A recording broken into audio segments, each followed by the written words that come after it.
Hi friend मु technical Jitu भाई आज मु संक्षिप्त भाव में बुझाइबा चाहूँगी ईवी कौन ईवी माने हूँ आमर इलेक्ट्रिक व्हीकल जोड़ा कि विद्युत द्वारा गाड़ी चली थाए आमर एसी करेन्ट रु जेकोसी उपाय रूपांतरण कर डीसी करेन्ट गोटे जगह स्टोर करूँ ये जो आम स्टोर हाँपाई जो कंपोनेंट बा डिवाइस काम करे ताको आम बैटेरी कहीदेव यहाँ हूँ बैटेरी बैटेरी भितर ये सब छोट छोट सेल थाए ठीक अच्छे आम जमी बहुत गुड़ा सेल को नहीं आम ब्लड सेल नहीं आम शरीर कार्यक्षम हो ठीक से भाव बैटेरी ये सेल नहीं बहुत गुड़े सेल मिश्रण आमर जो पावर आमको यूटिलाइज करने मिली थाए से बैटेरी कहुए बैटेरी पैक खास कर आमर लिथियम बैटेरी आमर लीड एसिड बैटेरी यूज हुए यही टाइप भाई आम लीड एसिड बैटेरी लगे कि जोटा 48 वोल्ट 12 वोल्टर सीरीज करी आम 48 वोल्ट बैटेरी लगे आई आम छोट छोट सेल लगी लिथियम फेरोफस्फेट लिथियम आयन ये किसी सेल आम जोटा कि बर्तमान ईवी यूज हो ओला आथर हीरो बजाज जेकोसी गाड़ी देखूँ आम सीधा सड़क बुझा गले आमर जो पुराना गाड़ी गुड़िक थिला BS6 हो BS4 हो BS3 हो जोटा पेट्रोल हो कि डीजेल व्हीकल हो तार फुएल थिला कौन पेट्रोल ये हूँ पेट्रोल से गाड़ी आमर जो IC engine internal combustion engine fuel थिला पेट्रोल बर्तमान चेंज हो गला देखो ये बैटेरी गाड़ी है आम कौ गाड़ी आग आम से कहते पेट्रोल गाड़ी कारण तार फुएल थिला पेट्रोल बर्तमान यहाँ बैटेरी गाड़ी आर फुएल होगा बैटेरी यार मेन सोर्स है बैटेरी बैटेरी नथिले गाड़ी चलबन तार आम जमी रास्तार गाड़ी जड़े सरीगले तेल सरीला आम कौन कहते अरे भाई पेट्रोल सरीगला कि तार तार फुएल सरीगला मैंने से गड़े जाऊला सेमती आर जो बैटेरी डाउन हम आम गाड़ी आ कार्यक्षम होना तेणुक आर मूल तत्व है बैटेरी ठीक अच्छे ये बैटेरी सेल इमती गुड़ा गुड़ा सेल मिसिकी बैटेरी पैक तैयारी ठीक है बैटेरी चलवाई ये सब BMS यूज हुए देखो ये हूँ कैन मॉडल BMS हीरो गाड़ी खास कर यूज हुए आउ ये हूँ ओकिनावार BMS ये R30 BMS अच्छे BMS माने आम खास कर कौन बुझा गाड़ी एटा ब्रेन ब्रेन बोली आम भाविबा BMS माने brain battery management system main source को जेहेतु ये बालांस करुँची या मैनेजमेंट करुँची आ बालांसिंग करुँची कौन स्मार्ट BMS अच्छी जोटा कि गाड़ी बैटेरी चार्ज और डिस्चार्ज को मैनेज करने सहित सेल गुड़ी को बालांसिंग करें कारण आ भितर जो बहुत गुड़ा सेल अच्छी सेल गुड़ा बेले बेले अनबालांस हो जाए मनकर यहाँ अच्छी 3.2 वोल्ट यहाँ 4.1 वोल्ट हो जाए 2.3 वोल्ट हो जाए बेले बेले अनबालांस हो जाए अनबालांस हो गले आम स्मार्ट BMS माध्यम या बालांस कर जोटा बेसी आम अनबालांस हम तापाई आम बालांसिंग मेसीन अच्छी आम स्पेशल बालांसिंग बालांसर या बालांस करें यहाँ ये गला बैटेरी ठीक अच्छे ये है फुएल बा main source of electric vehicle ये हूँ brain brain of the electric vehicle आम BMS को खास कर बुझा बैटेरी मैनेजमेंट सिस्टम आम सीधा सड़क बुझा गले ये हूँ बैटेरी इलेक्ट्रिकल व्हीकल ब्रेन आउ तापर आम जावा ये हूँ गोटे कंट्रोलर देखो ये हूँ 3 व्हीलर कंट्रोलर ये हूँ आम 3 व्हीलर कंट्रोलर ये हूँ आमर स्कूटी कंट्रोलर अच्छे ये आमर गोटे ईवी जेनिया मॉडल कंट्रोलर से जहाँ भी होचे कंट्रोलर कंट्रोलर माने आम कौन बुझा controller is the heart of electric vehicle या आम मनुष्यर हार्ट बोली भाविबा कारण ये जो ऑफ हम सब ठीक थी फुएल ठीक थी गाड़ीर आमर सबू कंट्रोलर थ्रोटल व्हील ये सब मोटर फटर सब ठीक थी ये जो फेल हो गाड़ी सडन रही माने आमर हार्ट फेल जहाँ कहुए ये बहुत प्रकार IC कैपेसिटर मोस्फेट ट्रांजिस्टर को नहीं ये गठित आमर जमी हार्ट ब्लड को लेकिन सारा शरीर में संचारण करें या काम है बैटेरी करेन्ट नहीं आमर ये मिक्स कर आउ थे पुणी मोटर को चालन कर क्षमता प्रदान करता है या से ना दिया कंट्रोलर माने नियंत्रणकारी जमी आम शरीर को हार्ट सदाबले नियंत्रण करें ये कंट्रोलर ठीक से भाव नियंत्रण करें ठीक अच्छे आम सीधा साल देखा गले खास करी बैटेरी गाड़ी में कौन कौन यूज हुए मेन सोर्स है बैटेरी तापर आमर कंट्रोलर तापरे थ्रोटल आ बैटेरी की चार्ज करने आमर तार अनुपात चार्जर तैयारी 3 एम्पियर 6 एम्पियर ये हूँ 6 एम्पियर चार्जर ये हूँ 20 एम्पियर ई रिक्शा चार्जर है जी जार कैपेसिटी हिसाब से चार्जर तैयारी होता है आम सीधा सड़क बुझा बोले आम कौन दरकार है बैटेरी कंट्रोलर आउ थ्रोटल आमर इग्निशन की आमर जोटा कि सब गाड़ी तो इग्निशन यूज होचे आउ ये भाव मोटर यूज हुए जोटा कि आमर हुईल लगी मोटर देखते ये भाव मोटर यूज हुए आउ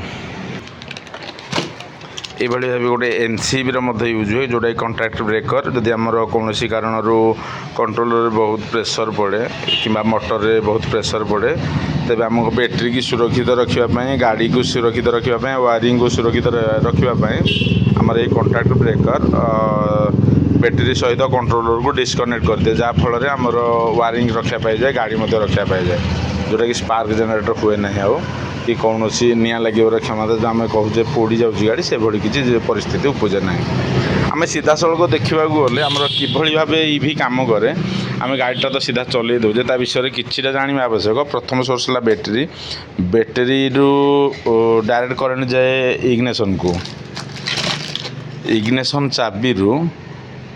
गोटे करेन्ट आसे आमर ये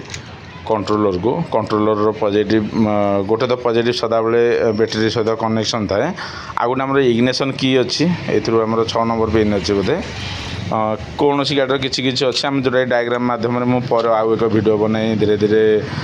समस्त को जनइबा निमंते चेष्टा करी आम जो एमसीबी ऑन करवा एमसीबी ऑन करवा मात्र प्रथम आमर गोटे करेन्ट कंट्रोलर पॉजिटिव कनेक्शन को जीव आउ गोटे करेन्ट सेम टाइम इग्निशन को जीव आमर जब इग्निशन ऑन अच्छी तबले अविरत भाव में करेन्ट आमर कंट्रोलर को गोटे कनेक्शन जीव आमर जो नेगेटिव कनेक्शन এটা सदाबले चली था इग्निशन आमर ऑफ थाउ न थाउ बैटेरी रू आमर कंट्रोलर पर्यंत नेगेटिव सेक्शनटा सदाबले ऑन रही थाए पॉजिटिव सेक्शनटा आमर सदाबले कंट्रोलर थाए आम यहाँ जहाँ कंट्रोल कर एमसीबी रू जाए इग्निशन रू आसी थाए पुणी आउे कंट्रोलर रू गलापर आमर यहाँ जेहेतु 48 वोल्ट बैटेरी अच्छी 48 रू एठू गला मेन करेन्ट गला 48 पुणी इग्निशन को 48 गला कंट्रोलर ऑन होता है कंट्रोलर ऑन होगा पर आमर 5 वोल्ट करेन्ट गोटे तैयारी हुए जोटा कि आमर कोठी जाए हॉल इफेक्ट सेंसर जोटा अच्छे आमर मोटर को जाए आमर हॉल इफेक्ट सेंसर कि भाव देखी नवा यही भाव देखूँ अन्य बहुत गाड़ी बहुत प्रकार हॉल इफेक्ट सेंसर अच्छी या विषय मत धीरे धीरे विस्तार वीडियो बनवाक चेष्टा करी समय अभाव वीडियो ये वीडियो किसी बनई होनी जदि आपंकर रिक्वेस्ट रुहे तेज कमेंट बॉक्स निश्चित कमेंट करूँ आज किसी जानवा चाहते स्पेशल किसी तेज मत कॉल करेंगे आमर ये सेंसर गुड़िक चलवाई सदाबले 5 वोल्ट करेन्ट यूज हुए सदाबले मन रखु जदि के कौन गाड़ी डेड कंडीशन को जाइए प्रथम चेक करूँ गाड़ीर बैटेरी एठी केते करेन्ट अच्छी ये हूँ आमर कैन मॉडल कंट्रोलर आम सदा ये देखिए बर्तमान करेन्ट किसी भी शो करनी आम जिते पर्यंत इग्निशन न देचे से पर्यंत आमर ये बैटेरी ऑन ही हम ना कि आमर जो मानुआल बैटेरी अच्छी सदाबले आमर अविरत भाव करेन्ट दे चली किंतु या इग्निशन ऑन करवा मात्र या भितर आम कि सेंस करने लगी जो स्मार्ट बीएमएस इग्निशन रू सिग्नल पाइबा पर ही करेन्ट सप्लाई देव आम ये चेक करवा फास्ट इग्निशन ऑन करने फास्ट चेक करने ये आम करेन्ट आसूँ ना 48 वोल्ट 60 वोल्ट 72 वोल्ट जहाँ भी आसो ये प्रथम आसवा दरकार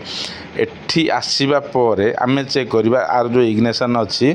इग्निशन रू करेन्टा पुणी आउ थे गोटे आसवा दरकार जदि ये गोटे 48 वोल्ट यहाँ जेहतु आम 48 हिसाब से आम बर्तमान डिस्कसन करवा ये 48 वोल्ट आसला डायरेक्ट करेन्ट आसला पुणी आउ थे इग्निशन आउ गोटे 48 वोल्ट ये आम इग्निशन को आसो इग्निशन आसला कंट्रोलर एक्टिव हम आज जो देखो पीएमआईसी अच्छी ये पीएमआईसी अच्छी ये देख छोटा भितर लुचिक अच्छी हूँ पीएमआईसी ये पीएमआईसी कौन you 48 volt current Pila he on होता है ये ऑन होगा 5 वोल्ट करेन्ट जेनेट करता है जेनेट कलापर जो द्वारा कि आमर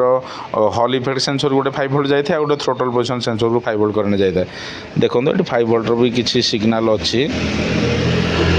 छोट छोट अक्षर अच्छी क्लीयर देखिपे 4.3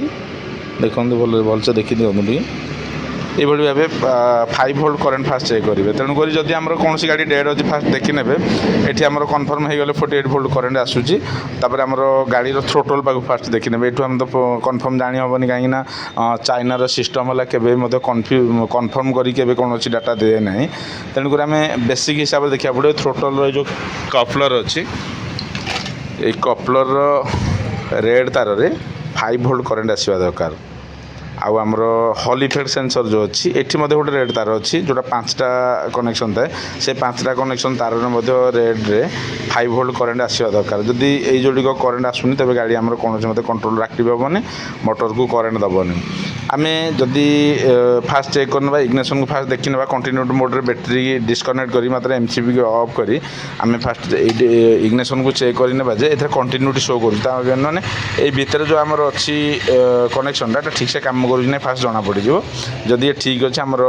କନଫର୍ମ ହେଇଯିବା ଯେ ତାହେଲେ MCB ଅନ୍ କଲା ପରେ ଏଠି ଆମର ଭୋଲ୍ଟ ଯାଉଛି ନାହିଁ ଦେଖିନେବା। ତାପରେ ଆମେ 5 ଭୋଲ୍ଟ ଚେକ୍ କରିବା। 5 ଭୋଲ୍ଟ ଚେକ୍ କରିସାରିବା ପରେ ଆମର ନେକ୍ସଟ କାମ ହେଲା ଏଇ ଥ୍ରୋଟଲ୍ ଠିକ୍ସେ ଆକ୍ଟିଭ୍ ହେଉଛି ନା ନାହିଁ ଦେଖିବା। କେମିତି ଦେଖିବା? ଏଇଠି ଫାର୍ଷ୍ଟ ଦେଖନ୍ତୁ, ଏଇଟାକୁ ଆମର 5 ଭୋଲ୍ଟ କରେଣ୍ଟ ଯିବ। ଆଉ ସିଗ୍ନାଲ ହିସାବରେ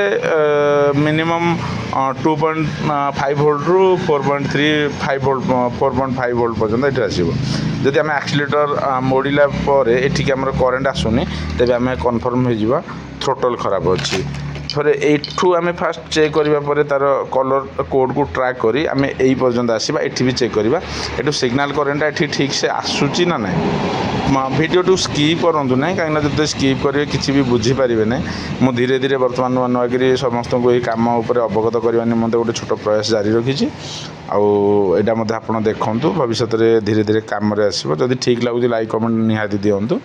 ଦେଖନ୍ତୁ, ମୁଁ ନର୍ମାଲ୍ ଗୋଟେ ଏଇ ଗାଡ଼ିରେ ଦେଖେଇଦେଉଛି। ଇଏ ହେଉଛି ହଲ୍ ଇଫେକ୍ଟ ସେନ୍ସରର କପଲର୍ଟା। ଇଏ ଦେଖନ୍ତୁ ଯେଉଁ ରେଡ଼୍ରେ, ଏଇ ରେଡ଼୍ରେ 5 ଭୋଲ୍ଟ ନିହାତି ଆସିବା ଦରକାର। ଏଇ 5 ଭୋଲ୍ଟ ଆସି ସାରିଲା ପରେ ଆମର ହଲ୍ ଇଫେକ୍ଟ ସେନ୍ସରରୁ ଯେତେବେଳେ ସିଗ୍ନାଲ ପୁଣି ଆସିବ, ତାପରେ ଗାଡ଼ି ଆମର କାର୍ଯ୍ୟକ୍ଷମ। ଯଦି ହଲ୍ ଇଫେକ୍ଟ ସେନ୍ସର ଖରାପ ହୋଇଗଲା, ତେବେ ଆମ ଗାଡ଼ି ଭାଇବ୍ରେସନ୍ ହେବ, ଧଡ଼ ଧଡ଼ ଆୱାଜ ବି କରିବ। ଗାଡ଼ି ଟଣିଲା ବେଳେ ଏଇଭଳି ବହୁତ ଫଲ୍ଟ କିଛି ଆସିବ। ଠିକ୍ ଅଛି, ଆଜି ପାଇଁ ନର୍ମାଲ୍ ମୁଁ ଏତିକି ହିଁ କହୁଛି। ଆମ ସିଧାସଳଖ ଦେଖିବାକୁ ଗଲେ ବ୍ୟାଟେରୀ, କଣ୍ଟ୍ରୋଲର, ମୋଟର, ଥ୍ରୋଟଲ୍ ଆଉ ଇଗ୍ନିସନ୍ ଆଉ MCB ସୁଇଚ୍, ଏତିକିରେ ହିଁ ଆମର ଅଛି। ଆ ଭିତରେ ଆଉ କିଛି ଗୋଟେ ବଡ଼ ରକେଟ୍ ସାଇନ୍ସ କିଛି ବି ନାହିଁ। ଯଦି ଆପଣ ଚାହିଁବେ ଏଇ କାମ ଆରାମସେ ଶିଖିପାରିବେ। ଯଦି ଆପଣ ଶିଖିବାକୁ ଚାହୁଁଛନ୍ତି, ତେବେ ମୁଁ ସମ୍ପୂର୍ଣ୍ଣ ଓଡ଼ିଆରେ ବର୍ତ୍ତମାନ କ୍ଲାସ୍ କରିବାକୁ ମନସ୍ଥ କରିଛି। ଯଦି କୌଣସି ମେକାନିକ୍ ଭାଇମାନେ ଚାହୁଁଛନ୍ତି, ମୁଁ ସମ୍ପୂର୍ଣ୍ଣ ଓଡ଼ିଆ ଭାବରେ ଶିଖେଇବି। ସବୁ କମ୍ପୋନେଣ୍ଟ ମାଧ୍ୟମରେ ଆପଣଙ୍କୁ ପ୍ରାକ୍ଟିକାଲ୍ ମଧ୍ୟ ଏଠି ଦିଆଯିବ। ଆଉ ସବୁ କମ୍ପୋନେଣ୍ଟ ଆମ ପାଖରେ ବି ଆଭେଲେବୁଲ୍ ଅଛି। ଆଉ ବ୍ୟାଟେରୀ ଆସେମ୍ବଲି କରିବା ପାଇଁ ମଧ୍ୟ ସ୍ପଟ୍ ହୋଲ୍ଡିଂ ମେସିନ୍ ଆଭେଲେବୁଲ୍ ଅଛି, ସବୁ କିଛି ଅଛି। ଆଉ ସବୁ ଗାଡ଼ିର ପ୍ରାୟ ଗାଡ଼ିର କଣ୍ଟ୍ରୋଲର ମଧ୍ୟ ଆଭେଲେବୁଲ୍ ହେଲାଣି। ଆଉ ଆପଣ ଯଦି କୌଣସି ଜାଗାରେ ଗ୍ୟାରେଜ୍ କରିଛନ୍ତି, ତେବେ ଦେଖନ୍ତୁ ମୋ ପାଖରେ ପ୍ରାୟ ଗାଡ଼ିର ସବୁ ଇଲେକ୍ଟ୍ରିକାଲ୍ ଭେହିକେଲ୍ର ସବୁ ବ୍ରେକ୍ କେବୁଲ୍, କଣ୍ଟ୍ରୋଲର, ଥ୍ରୋଟଲ୍, ଆଉ ଆମର ଡିସ୍କ ପ୍ୟାଡ୍, ବ୍ରେକ୍ ସୁ, ସବୁ ପ୍ରକାର ଥ୍ରୋଟଲ୍, ସବୁ ପ୍ରକାର ଗାଡ଼ିର ଥ୍ରୋଟଲ୍ ଭରା ଅଛି। ଷ୍ଟାଣ୍ଡ ସ୍ପ୍ରିଙ୍ଗ, ହର୍ନ ଅଛି, MCB ମଧ୍ୟ ବହୁତ ଭରା ପଡ଼ିଛି। ଆଉ ସୁଇଚ୍, ଚାର୍ଜିଂ କନେକ୍ଟର ମଧ୍ୟ ଅଛି। ଆଉ ସବୁ ପ୍ରକାର ଚାର୍ଜିଂ ସକେଟ୍ ମଧ୍ୟ 3 ହ୍ୱିଲର୍ର ଅଛି, ବୁଶ୍ ଆଇଟମ୍ ଅଛି। ଏଠି ଦେଖନ୍ତୁ କଣ୍ଟ୍ରୋଲର ଗୁଡ଼ିକ ମଧ୍ୟ ଅଛି। ଆମର ଏଠି ଲେଡ଼ିଜ୍ର ଯେଉଁ ପାସେଞ୍ଜର ଫୁଟରେଷ୍ଟ, ଏଠି ଦେଖନ୍ତୁ ଲେଡ଼ିଜ୍ ପାସେଞ୍ଜର ଫୁଟରେଷ୍ଟ ମଧ୍ୟ ଅଛି। ଆପଣ ଚାହିଁଲେ ଏଗୁଡ଼ିକ ବି ନେଇପାରିବେ। ଆମ ପାଖରେ ଷ୍ଟକ୍ ପ୍ରାୟ ଜିନିଷ ସବୁ ବି ରହିଯାଉଛି। ସବୁ ଛୋଟ ମୋଟ ଜିନିଷ ମିରରଠୁ ଆରମ୍ଭ କରି ରନିଂ କରିବା ପାଇଁ ପ୍ରାୟ ଜିନିଷ ରହିଯାଉଛି। ଆଉ ଯେତେବେଳେ ଯଦି ଅଧିକ କିଛି ଆବଶ୍ୟକ ପଡ଼େ, ତେବେ ମୋତେ 2 ରୁ 3 ଦିନ ଟାଇମ୍ ଦେଲେ ମଧ୍ୟ ମୁଁ ଆପଣଙ୍କୁ କୋରିଅର୍ରେ ପଠାଇ ଦେଇପାରିବି। ନଚେତ୍ ଯେଉଁଠି ବି ଅଲ୍ ଓଭର୍ ଇଣ୍ଡିଆ ଯେଉଁଠି ହେଲେ ମଧ୍ୟ ମୁଁ ଆପଣଙ୍କୁ ମଗାଇକି ପଠାଇ ଦେଇପାରିବି ବୋଲି ଭରସା ବି ଦେଉଛି। ଦେଖନ୍ତୁ, ମୋର ଦୋକାନ ହେଲା ଆମର ଭୁବନେଶ୍ୱରରୁ ବ୍ରହ୍ମପୁର ରାସ୍ତାରେ, ଯିବା ରାସ୍ତାରେ ମେନ୍ ରୋଡ଼୍ରେ ଆମର ଓଡ଼ଗାଁ ବୋଲି ଗୋଟେ ଜାଗା ଅଛି। କଲେଜଠୁ ଜଷ୍ଟ ଟିକିଏ ଗଡ଼ିଲା ପରେ ଆମର ଏଠି ଦଲକର ଗୋଟେ ଗୟଳସିଂହ ମନ୍ଦିର ବୋଲି ଅଛି। ମନ୍ଦିର ଫ୍ରଣ୍ଟରେ ହିଁ ଆମର ଜିତୁ ଇ ବାଇକ୍ ଜୋନ୍ ବୋଲି ମୋର ୱାର୍କସପ୍ ଅଛି, ଯେଉଁଟାକି ସମ୍ପୂର୍ଣ୍ଣ ଦେଖନ୍ତୁ, ଏଇଟା ହେଉଛି ମୋର ୱାର୍କସପ୍ ଅଛି। ମୋ ପାଖରେ ପ୍ରାୟ BS6 ଗାଡ଼ିର ବି ପ୍ରାୟ ସବୁ କାମ ହୁଏ। ଆଉ ବର୍ତ୍ତମାନ ଇଲେକ୍ଟ୍ରିକ୍ ଗାଡ଼ିର ବି କାମ 1.5 ବର୍ଷରୁ 2 ବର୍ଷ ହେଲା ଚାଲିଛି। ଆଉ ଏଠି ଆମର ବୁଲେଟ୍ର ମଧ୍ୟ ମୁଁ ଟ୍ରେନିଂ ଯାଇଥିଲି, ବୁଲେଟ୍ ବି କାମ କରୁଥିଲି। ଯେହେତୁ ଆମ ଇଲେକ୍ଟ୍ରିରେ ଟୋଟାଲ୍ ବର୍ତ୍ତମାନ ଇନକ୍ଲୁଡ଼ ହେଇଗଲେଣି, ଆଉ ମୋତେ ସମୟ ମିଳୁନି, କାହିଁକିନା ପ୍ରାୟ ବ୍ରେକ୍ଡାଉନ୍ ପାଇଁ ମଧ୍ୟ ରାସ୍ତାକୁ ଯିବାକୁ ପଡ଼ୁଛି। ଆଖପାଖରେ ଯେହେତୁ ବହୁତ ଇଲେକ୍ଟ୍ରିକ୍ ଗାଡ଼ିର ମେକାନିକ୍ ନାହାନ୍ତି, ମୋତେ ହିଁ ବେଶୀ ରାସ୍ତାକୁ ଯିବାକୁ ପଡ଼ୁଛି। ଆଉ ଆପଣ ଯଦି ଇଣ୍ଟରେଷ୍ଟେଡ଼୍ ଅଛନ୍ତି, ତେବେ ମୋ ସହିତ ଯୋଗାଯୋଗ କରନ୍ତୁ। ଆଉ ଥ୍ୟାଙ୍କ ୟୁ। ମୁଁ ଆପଣ ମୋ ଦ୍ୱାରା ଯେତିକି ଆବଶ୍ୟକ ସେତିକି ମୁଁ ସହାୟତା ପ୍ରଦାନ କରିବି। ଆଜି ପାଇଁ ମୋ ଭିଡ଼ିଓରେ ଏତିକି ରହୁଛି। Thank you.